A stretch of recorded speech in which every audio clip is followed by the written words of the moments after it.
kamu kan produser. Kerjaanmu di studio ngapain? Saya bilang, saya ngatur tim apa segala macam gitu. Ya nggak bisa hanya itu. Lu produser, kerjanya produser tuh nonton film, udah selesai. Kamu produser tapi kamu nggak nonton film, kamu nggak akan tahu pasarnya.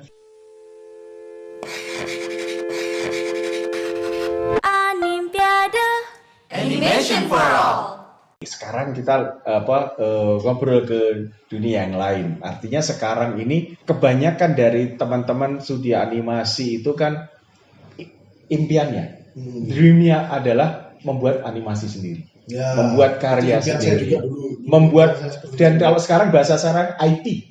Wah, intellectual property right. Dan sekarang juga bahkan kemarin Ainaki juga membuat suatu program namanya ada Shima, kemudian ada namanya Action, di mana itu adalah program untuk menyiapkan pitch people untuk bagi teman-teman yang mempunyai karya, mempunyai konsep, untuk kemudian nanti diajukan ke katakanlah competition, bukan atau istilahnya nggak cuma AS di Expo, kayaknya ada Animation Expo. Ya kan, kan banyak sekali, nggak cuma AS kan. Ya, nah Singapura juga ada. Itu dia, ya kan, itu banyak. Nah, tadi kita ngobrol-ngobrol sebelum kita mulai tadi, ternyata Mas Roy dan timnya dengan Rus itu terakhir ini bahkan mengikuti ya tahun ini. Berarti paling tidak ada informasi yang fresh gitu, yang up to date itu buat teman-teman, terutama mereka yang sudah menyiapkan konsep, sudah mengikuti Action, ataupun yang belum tapi mereka punya IP, atau paling tidak yang studi animasi yang impiannya adalah mempunyai karya yang bisa ditampilkan di entah di Netflix sekarang, Disney Plus sekarang, atau Nickelodeon, Cartoon Network, kemudian Disney Channel dan semuanya.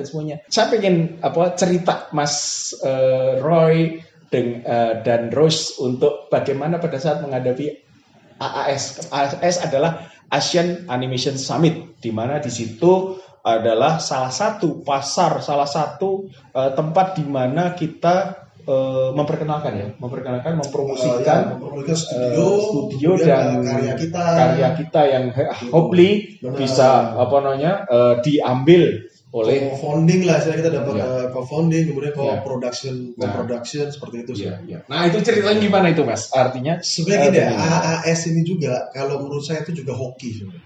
Hoki juga deh. Jadi gini, saya pada saat itu kalau nggak salah tahun 2000 berapa? 2016 ya, 2016 itu yang pertama kali. Pertama kali kalau nggak salah beberapa orang pergi ke Australia kalau nggak salah. Ada beberapa lah, ada Pak Daniel juga ikut salah satunya, Pak Daniel, Hello Motion segala macam lah. Ya, beberapa studio. Waktu itu saya terinspirasi dari situ juga. Saya waktu itu kan bekerja dengan anak-anak SMK. Saya impiannya cuma simpel sih waktu itu. Cuma ini mereka sudah punya studio ini, masuk ajang ini nih. Di Rus ya? Dari Rus. Belum. Ini masih awal, tahun 2016. Oh, 2016 ya. Saya cuma berpikir gini, bagaimana kalau anak SMK bisa lolos di acara itu? Nah, itu impian saya cuma sesimpel itu sebenarnya. Singkat cerita, saya ketemu dengan teman saya, Sulfan. Saya ketemu, ya teman lama juga ya, teman kerja lama juga. Saya ketemu dia, saya ngobrol di Jakarta apa segala macam. Waktu itu saya punya ide itu simple waktu itu. Idenya itu cuma simple sih, karena base karakternya itu berasal dari saya sama teman saya Sigit. Jadi misalnya Sigit itu akan diibaratkan orang purba yang gemuk. Saya itu adalah orang purba yang kurus. Karena saya dan Sigit itu walaupun kita satu studio, kita akrab, tapi kita sering berdebat terus. Nah, ini yang saya berpikir waktu itu. Wah, ini studio mana waktu itu? Di Rus. Oh, di Rus. Oke. Di situ saya berpikir waktu itu, menarik juga kalau kita berdua dijadiin film nih. Tapi saya kemudian saya bertemu dengan Zulfan itu. Akhirnya kita berdua, karena waktu itu saya juga lagi sibuk, belum bisa full ke Wakakibo waktu itu, yang judulnya Wakakibo ya. Kita belum bisa ke situ. Akhirnya udah si Zulfan mendevelop story-nya. Gitu. Dia mendevelop story-nya. Saya yang ngecek, story-nya udah enak belum sih? Story-nya sudah enak belum sih? Gitu sih. Karena kan secara pembiayaan juga kan dari konsep dan segala macam kan dari Rus juga. Iya. Gitu. Nah, akhirnya karena ini memang on behalf of Rus kan. Benar. Jadi paling tidak ada. Akhirnya oke, Zulfan punya bayangan bakal Wakakibu itu seperti ini. Kemudian kita coba bikin Bible. Pada saat itu saya juga belajar dari teman yang lain gitu loh. Kalau nggak salah waktu itu ada Rofik sih. Rofik waktu itu datang dengan Bible-nya dia, saya lupa judulnya apa, tapi dengan Bible-nya dia, saya lihat, saya pelajari. Oke, berarti bikin Bible ini seperti ini nih berarti, gitu. Itu mulanya saya cuma sesimpel itu. Ketika kita bikin, Pak Aga menginfokan bahwa ada ajang AAS, gitu. Itu dari Ainaki waktu itu. Udah akhirnya kita rundingin, udah coba deh Wakakibu kita ikutin, gitu. Ya kalau lolos oke, nggak lolos ya udah. Gitu. Karena sebenarnya itu dulu kita ada satu IP yang kita ikutin ke AS tapi nggak lolos. Oh, sebelum Wakakibu ini? Ada judulnya Gugu Space Journey. Gitu. Tapi akhirnya karakternya itu akhirnya udah diakuisisi sama Mola TV dan kita happy juga gitu. Iya. Yang penting kan udah laku. Itu ya akhirnya singkat cerita kita keterima, diinfokan bahwa kita keterima, padahal kita waktu itu daftarnya sebagai develop, bukan showcase. Nah ternyata kita di sana kita diinfokan bahwa punya kita tuh showcase. Ini tahun berapa? Yang baru, yang kemarin ini. Kita sebagai showcase, saya juga bingung. Kita kalau sebagai showcase kita sebenarnya belum maksudnya semuanya ini belum fix gitu loh, belum yang oke gitu loh. Kalau kita sebagai showcase kita buta nih, nggak ngerti sama sekali nih. Kan semuanya kan harus sudah siap semuanya kan. Benar. Lucunya. Dan lucunya itu ketika hari pertama mentoring itu gue sempat berantem dengan tim. Mr. Tim ada, namanya Mr. Tim itu. Karena lucu. Dia itu mentoringnya dari Australia. Dari Australia. Nah, ketika itu dia bertanya seperti kayak di sidang. Seperti saya di sidang, saya langsung bilang, tunggu dulu nih, gue bilang gini. Saya di sini saya nggak ngerti apa-apa. Ya udah saya keluar dulu aja, nanti saya rundingan sama teman saya dulu. Marah dia. Justru gue di sini itu supaya lu bisa rundingan sama gue gitu loh. Akhirnya gue jadi bingung gitu loh. Ya udah, akhirnya ya saya coba presentasi seadanya. Saya coba presentasi seadanya. Ketika saya coba presentasi seadanya, ya udah. Besok hari kedua baru saya mulai bertanya ke dia. Jujur ini pertama kali saya ikut. Dia bilang gitu. Saya nggak tahu acara ini akan seperti apa. Saya bilang gitu, saya terus terang dong. Saya bilang daripada saya diam-diam saya nggak ngerti apa-apa dan akhirnya sampai ke belakang bener-bener nggak ngerti gitu loh. Saya lebih baik kalau saya nggak ngerti saya tanya gitu loh. Saya bertanya ke tim, akhirnya dia jelasin, acara di sini itu sebenarnya kita mentoring itu supaya kamu bisa mempersiapkan presentasi kamu itu ke para investor. Nah, itu dia. Ya istilahnya co-investor ya kalau saya bilang ya. Ke para investor, calon investor ataupun calon produser-produser yang bisa kita ajak kerjasama kolaborasi ke depannya. Jadi yang akan datang ke AAS itu adalah mereka para investor-investor, produser. Benar. Itu dari broadcast dari seluruh dunia lah. Ada Nickelodeon, Netflix, ABC TV, kemudian ada Tencent, juga, Cartoon Network, HBO, banyak studio-studio yang bagus lah. Mereka kan cari pasar di situ. Mereka cari pasar di situ. Produk yang sesuai untuk mereka. Nah, singkat cerita waktu itu diinfokan bahwa punya Rus itu termasuk yang salah satu yang terbaik di AAS waktu itu. Makanya kita waktu itu presentasi pertama kali. Jadi di AAS itu hari pertama itu kita presentasi dan diinfokan bahwa hari pertama yang presentasi itu paling bagus. Gitu. Jadi waktu itu ya udah kita itu salah satu fungsi dari mentoring itu tadi. Benar. Dan memang benar-benar bermanfaat gitu. Benar. Nah, kemudian dari situ saya belajar masalah developing dan story. Kita bikin sistem sendiri. Jadi kita bikin sistem. Artinya sistem untuk ini bukan ke programming, tapi untuk. Tapi artinya sistem di konsepin cerita gitu kan. Artinya produksi. Bukan hanya produksi. Jadi kita punya skematik segala macam yang kita tunjukkan ke tim dan tim bilang, oh gue nggak bisa komen lah, ini udah bener kayak gini. Oh. Dan Jadi, ini apa? Oh, kalau mungkin boleh sedikit bocoran, seperti apa sih mentoring yang dilakukan oleh si tim ini terhadap Rus atau terhadap Anda? Banyak ya. Dari sisi apa saja artinya? Sebenarnya dari sisi misalnya dari sisi kita mempersiapkan presentasi kita, kemudian dia akan nge-guide kita juga secara story itu sesuai dengan market yang ada nggak gitu loh. Oke, market yang expected ya. Benar. Walaupun dia juga nggak akan menjamin, dia bilang karena setiap tahun itu pasar itu akan berubah gitu loh. Dia cuma tahunya kan yang pasar yang pada saat ini apa gitu. Nah, itu yang mereka yang kita diinfokan ke situ. Kemudian kita tahu juga demografi kita ini untuk anak umur berapa sampai umur berapa sih? Gitu. Seperti ketika saya konsep yang Wakakibo itu sempat juga kita pinginnya kan anak untuk preschool waktu itu. Preschool. Tapi ternyata nggak masuk. Nah, dia yang bisa melihat gitu loh. Dia bakal bilang, dia akan informasinya bahwa nggak bisa, ini demografik lu karakternya gini tapi lu maunya preschool, nggak mungkin masuk lah. Sekarang karakternya kalau keren-keren tuh, kayak Satria Baja Hitam keren-keren, tapi lu maunya preschool, nggak mungkin masuk gitu loh. Anak-anak nggak lihat itu ya. Bener, anak-anak misalnya kayak preschool tuh mungkin kalau menurut saya kayak buatan-buatan yang studio luar tuh Pocoyo.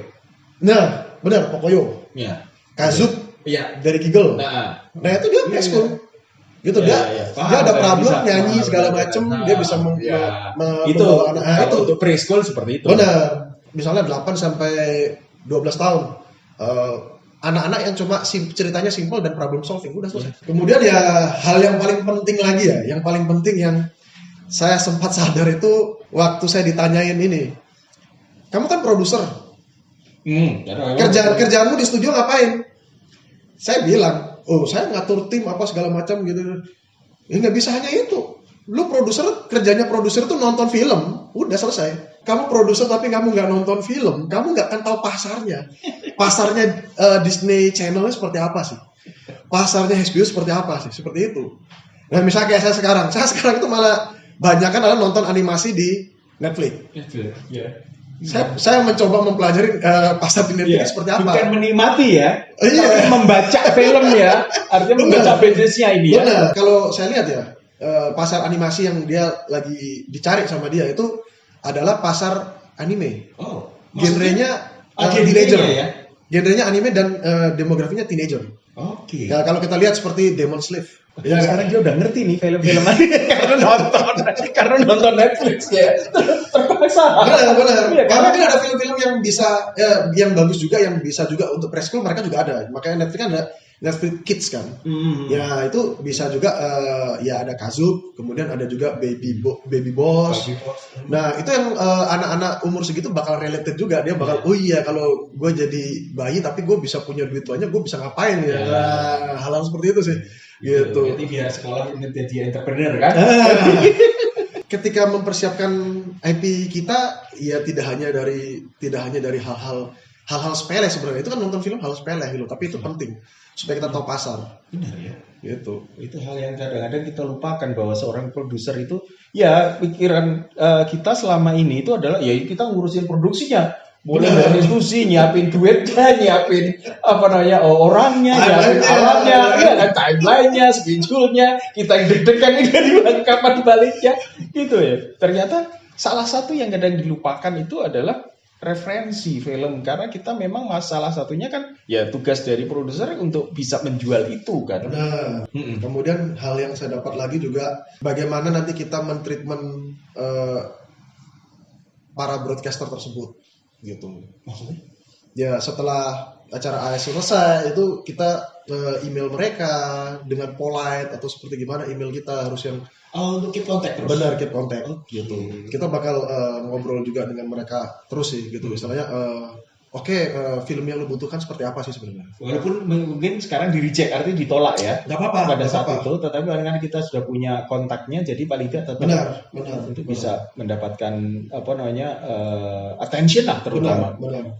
Itu. Nah, katalah mungkin belum masuk atau paling tidak bagi mereka yang sudah masuk di AAS itu, apakah kemudian mereka akan dibeli, kemudian akan dibuatkan, diproduksi untuk kemudian ditayangkan karena intinya kan begitu. Artinya di AAS kita akan ketemu dengan produser-produser yang akan berarti otomatis dia yang nanti akan membeli produk kita, kemudian memproduksi produk kita, kemudian akhirnya kita bisa ditayangkan di Netflix. Mungkin gini ya, itu Naif ya. Pikiran saya awal-awal ketika saya ikut AAS juga seperti itu. Tapi ketika saya ngobrol dengan Mr. Tim juga, ketika saya ngobrol dengan beberapa broadcaster juga, dan sudah melakukan juga. Iya, itu ternyata nggak seperti itu. Dia jadi gini, how come? Namanya aja kan co-founding ya sebenarnya. Co-founding itu ya kerjasama juga, saya keluarin duit, dia juga keluarin duit. Misalnya kalau dia sudah tertarik banget dengan produk kita, mungkin dia akan keluarin 30%. Tapi biasanya 30%-nya itu bukan buat produksi. 30%-nya itu biasanya dia akan menunjuk sutradaranya siapa, scriptwriter-nya siapa, konsep artisnya siapa. Supaya lebih terjamin ya. Benar. Gitu. Baru kita yang produksi. Ya sebenarnya secara kasarannya, kalau kemarin saya bercanda sama teman-teman saya, secara kasarannya kayak kita ada motor yang lagi soak. Kita nyalakan tapi orang lain yang naik. Seperti itu sebenarnya, kasarnya seperti itu loh. Ya.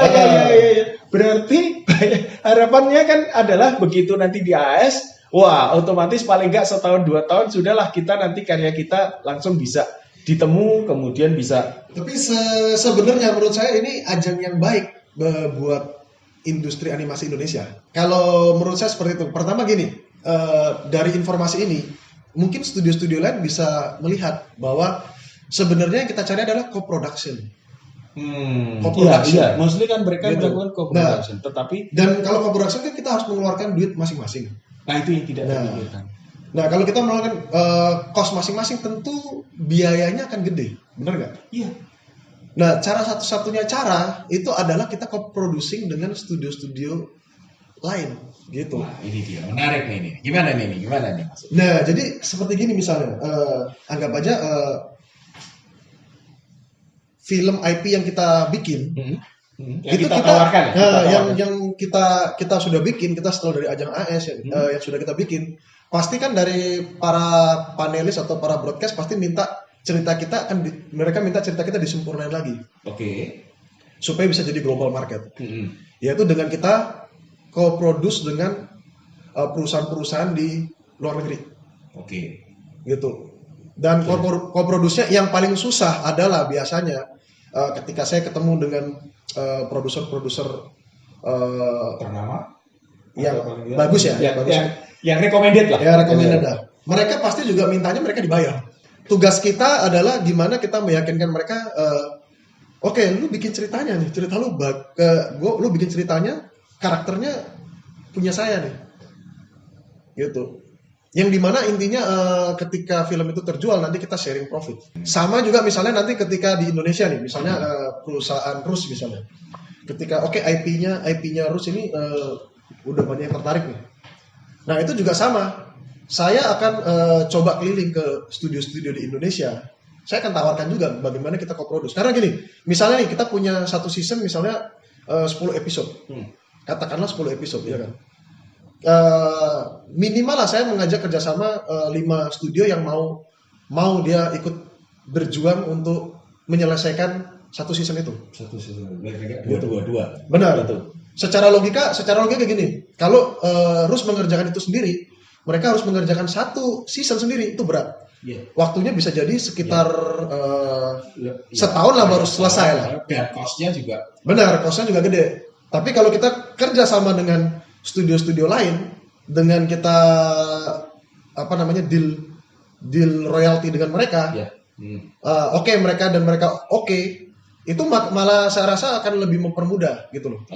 Gitu. Jadi misalnya Rus mengerjakan 2 episode, studio di mana gitu mengerjakan 2 episode, di mana mengerjakan 2 episode gitu. Atau mungkin 1 episode saja karena dia mau Bener. gitu. Ya, dengan quality control yang kita sepakati bersama nanti misalnya, oke, quality controlnya dari mana nih kalau animasi nih? Ya. Nah, atau konsep ini dari mana nih quality controlnya nih? Berarti ada peluang untuk studio-studio baru yang tentunya dengan kapasitas yang sama, yang sesuai ya. Artinya dia bisa memenuhi apa yang diharapkan kualitas maupun kapasitas dari studio itu ya. Betul. Nah, tinggal nanti hitungannya seperti apa. Tapi kan paling tidak kita membuat semacam satu bisnis yang jelas di situ. Karena sudah pasti ada pasarnya, sudah pasti akan terjual, artinya ditayangkan gitu ya. Nonton animasi.